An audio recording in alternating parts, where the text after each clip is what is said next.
Hey everyone, welcome to ProPCS. I hope you all are doing good, staying safe and preparing well for your upcoming examinations as well. तो एक बार फिर आप सभी का स्वागत है ProPCS के इस नए वीडियो में।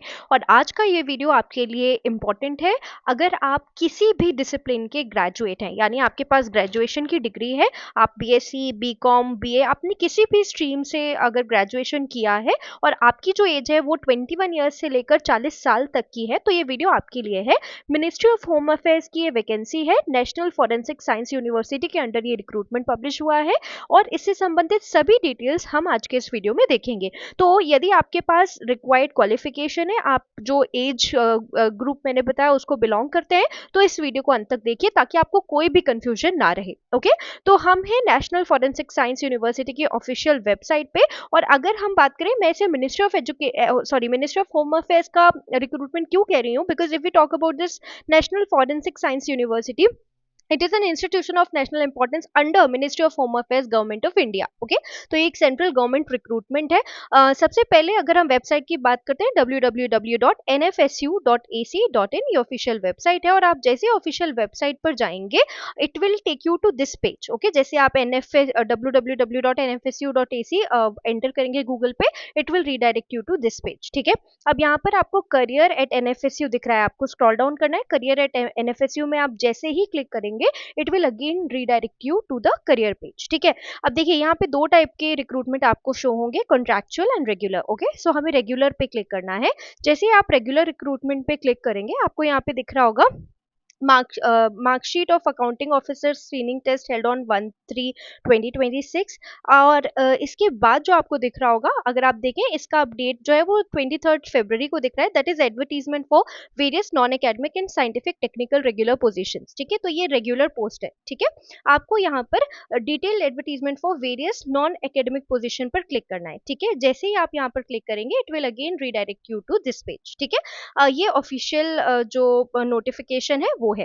ठीक है, ऑलराइट, तो कैसे आपको इस नोटिफिकेशन तक पहुंचना है वो भी मैंने आपको समझा दिया है। ठीक है, फिर भी अगर आपको डाउट हो तो आपको ये जो पीडीएफ है ये हमारे टेलीग्राम ग्रुप में मिल जाएगा। ठीक है, तो एडवर्टीजमेंट नंबर देख लेंगे, ध्यान से ये देख लेंगे ताकि आपको किसी भी प्रकार का कोई कंफ्यूजन ना हो। NFSU/non-academic/02/2026 डेटेड 23 फरवरी 2026। ओके, जो पोस्ट का नाम है वो यहाँ पे 3 पोस्ट निकले हुए हैं, section officer, deputy section officer and assistant. Okay, तो अगर हम पे लेवल की बात करते हैं, सेक्शन ऑफिसर का पे लेवल 8 है, जो कि लगभग 70 to 90,000 का सैलरी बैंड होता है। Okay, and if we talk about total number of post, यहाँ पे 12 है, डिप्टी सेक्शन ऑफिसर 14 वैकेंसीज है, असिस्टेंट की 25 वैकेंसीज है। ओके, ऑलराइट, और आप देख सकते हैं ST, SC, OBC, EWS, unreserved category, हर एक कैटेगरी में यहाँ पर पोस्ट है।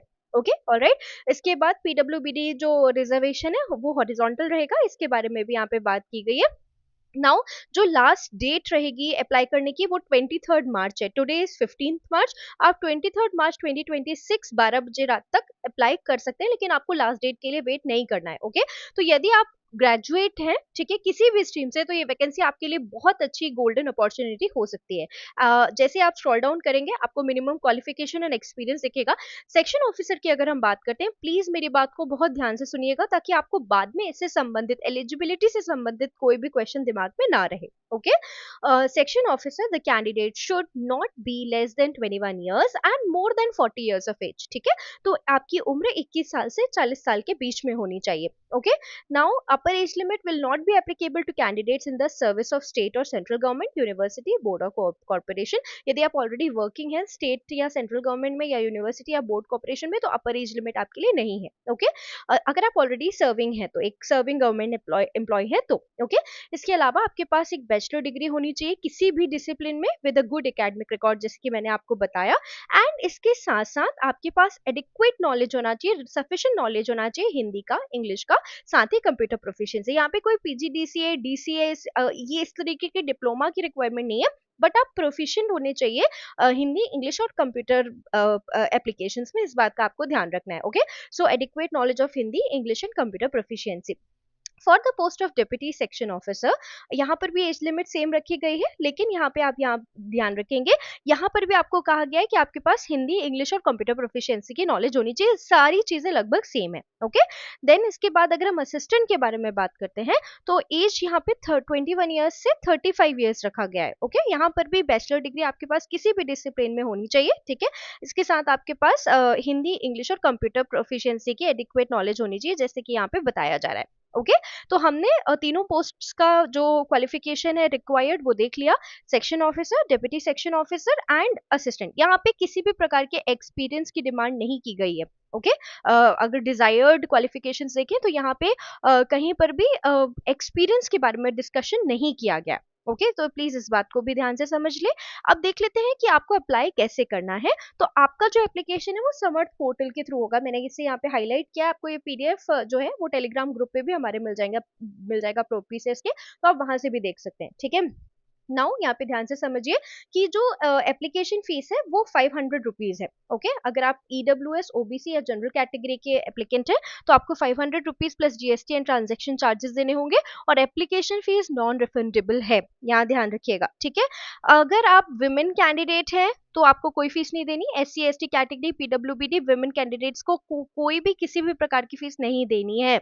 ओके, आपको एप्लीकेशन फीस नहीं देनी है। ओके, ट्रांजैक्शन इस बात का ध्यान रखेंगे आप। ठीक है, इसके बाद देख लेते हैं जो टर्म गुड एकेडमिक रिकॉर्ड यहाँ पे लिखा है क्वालिफिकेशन में, उसका मतलब है 55% से ज्यादा मार्क्स होने चाहिए, उससे कम नहीं होने चाहिए। ओके, और साथ में आपकी जो बैचलर्स डिग्री है वो फर्स्ट अटेम्प्ट में क्लियर होना चाहिए, इस बात का भी आपको बहुत ध्यान रखना है। Okay, alright.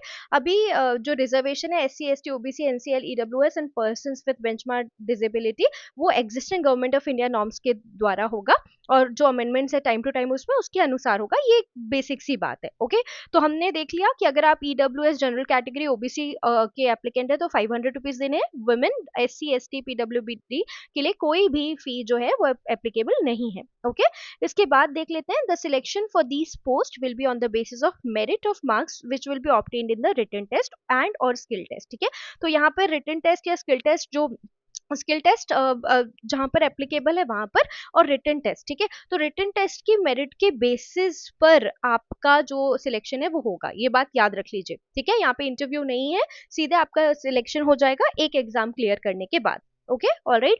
अब देख लीजिए, अगर इसके अलावा आपको कोई भी जानकारी चाहिए तो इन्होंने यहाँ 28 नंबर और 29 में नंबर पर क्लियर लिख दिया है कि अगर आपको कोई भी प्रॉब्लम है तो प्लीज आप www.nfsu.ac.in जो वेबसाइट है उसको चेक कर सकते हैं। ठीक है, क्योंकि वहां पे ये पीडीएफ और सारे इंस्ट्रक्शंस प्रॉपर्ली दिए हुए हैं। Okay, alright.